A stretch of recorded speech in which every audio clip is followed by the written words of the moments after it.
is getting heavy, I can feel the weight. The pressure of success is like 100 million pounds of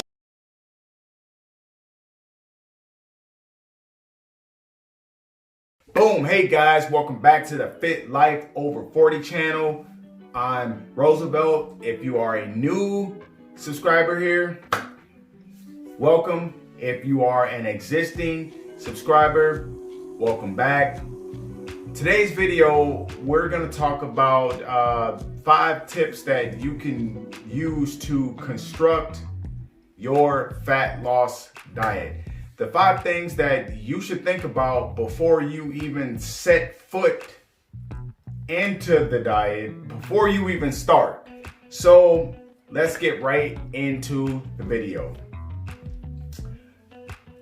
Number 1, setting goals. And when I say setting goals, I mean setting realistic goals. Now,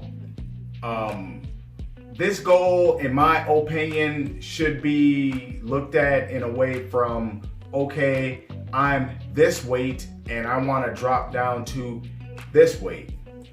Or a physical body composition type of goal. Meaning, I don't really have a weight and set amount of weight that I want to lose, but there's a certain way that I want to look. So that's by looking in the mirror and being okay with what you look like without having an actual set number of pounds that you want to lose. I call it dieting down to a body composition that you are happy with. And in my opinion, that's a pretty good way to diet. Sometimes the numbers on the scale can be deceiving. Like, you know, you wanted to lose 30 pounds, but then you lost 25 pounds and you were pretty satisfied with what you look like after you lost the 20 to 25 pounds, and you don't see the need to diet anymore. So the mirror can be also a really good indicator on where you should stop your diet. Number 2, determining your BMR. Now, for those of you that don't know what BMR stands for, it stands for basal metabolic rate. And what this is the amount of calories that you burn at rest. This is the amount of calories you burn sleeping, watching TV, twiddling your thumbs, whatever. These are the amount of calories that you need to just stay alive.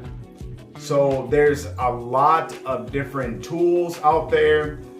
Calculators, they're called BMR calculators that can help you determine what your basal metabolic rate is. Now, this becomes very important once we get to number 3, but you should know what your basal metabolic rate is, because this is going to be kind of the rock on where you start your diet as far as calories are concerned. So you can go into Google search or whatever search engine you're using, type in BMR calculator, and there's a ton of them out there. It'll ask you for your age, height, weight, and gender, and it will kick you out your basal metabolic rate. Number 3, determining your activity level. This is very important because it ties into the amount of calories that you're going to be getting. So you want to be as accurate with this as possible. I would recommend undershooting it, maybe saying you're not as active as you actually are, because it's easier to add a few more calories back into your diet versus taking away food. No one wants to eat less food than they can. The goal is to eat as much food as possible. So with that said, there's 5 different levels to activity. 1 is sedentary. 2 is light active. 3 is moderately active. 4 is very active. And number 5 is really, really accurate in broad terms. Sedentary is if you're just sitting around, you have a desk job, you don't work out. Sedentary.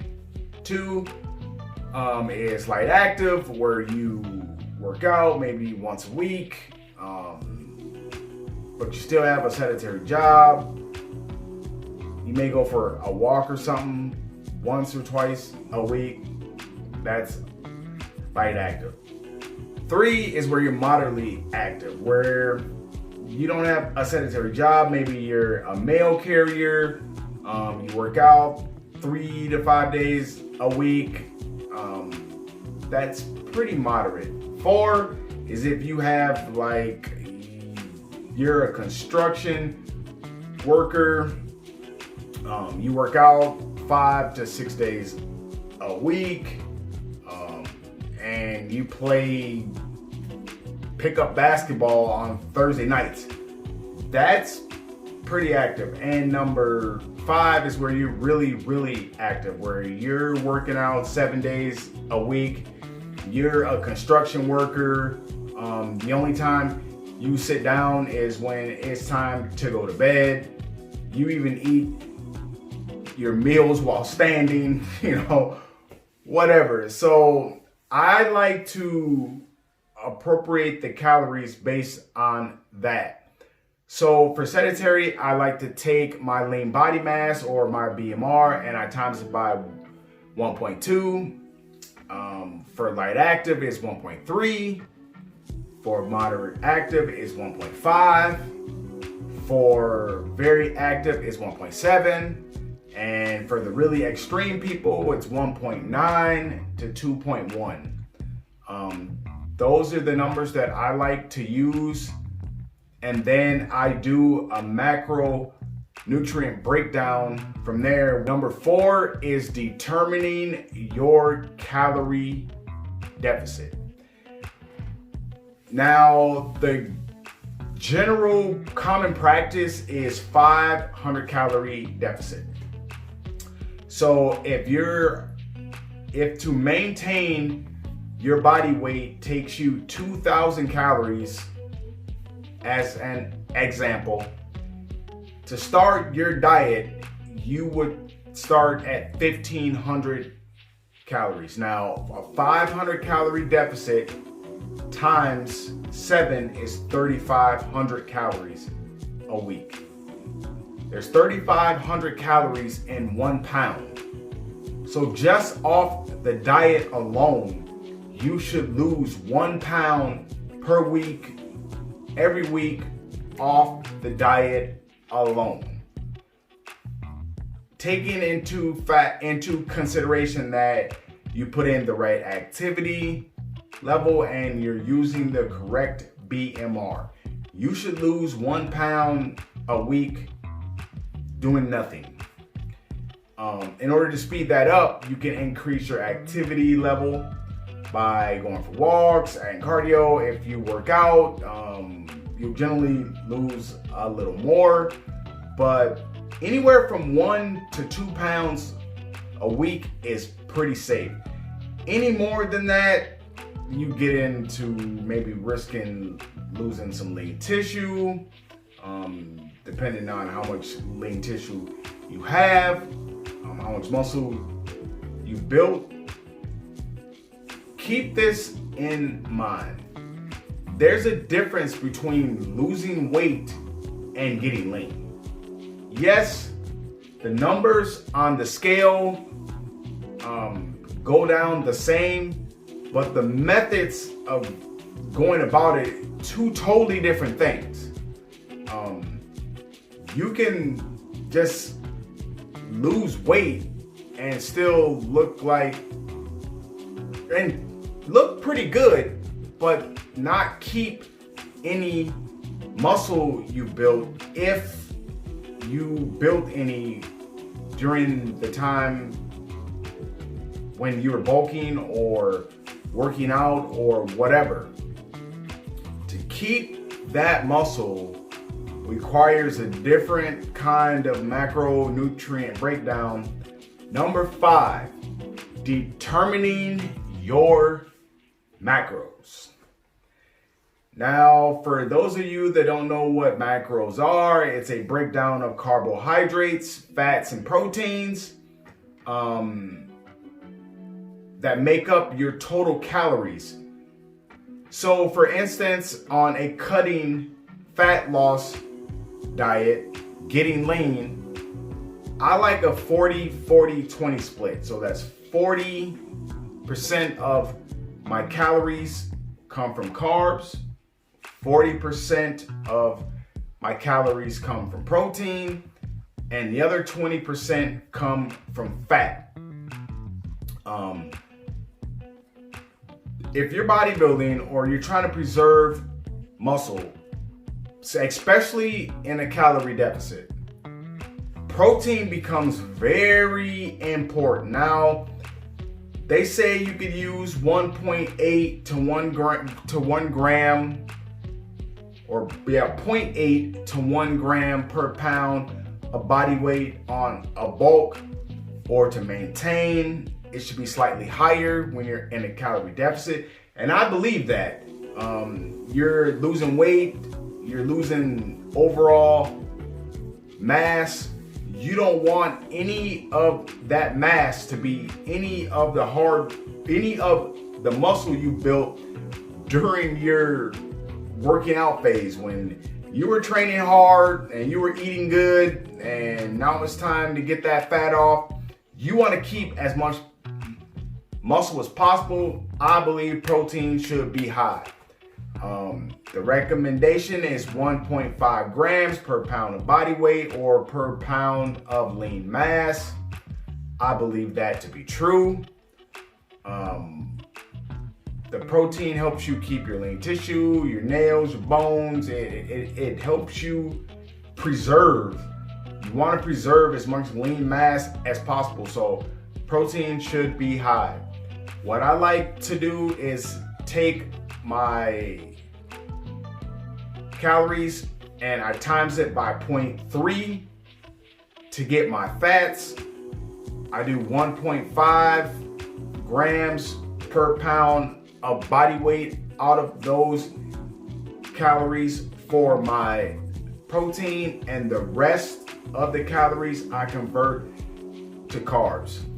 The calorie profile for carbs, fats, and proteins: for every 1 gram of protein is 4 calories. For every 1 gram of carbohydrate is 4 calories. And for every 1 gram of fat is 9 calories. Fat is also important. It helps to keep you satiated. It keeps your hormonal balances in check. So when it's time for me to adjust my diet, a lot of times I'll start with the carbs. I'll start cutting carbs and increasing activity to burn more calories, to get into that fat storage so I can burn more fat.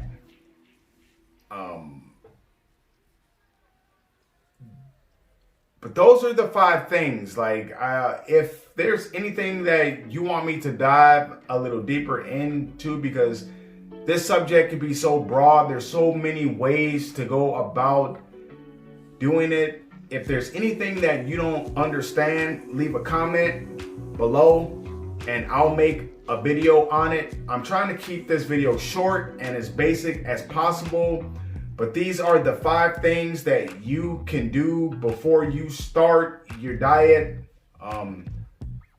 Make that checklist and go about it that way. So once again, I'd like to thank you for watching my channel. Leave a comment in the comment section below. You can follow me on Instagram at Harley Davidson or Nothing. I have a podcast that I'm going to be doing a lot more episodes on concerning diet hacks, diet tricks, different methods of training, ways to build muscle if you don't have a whole lot of weight. A lot of cool stuff coming up. But anyway, thank you for watching. Please like, share, comment, and subscribe. And I'll see you at the next video.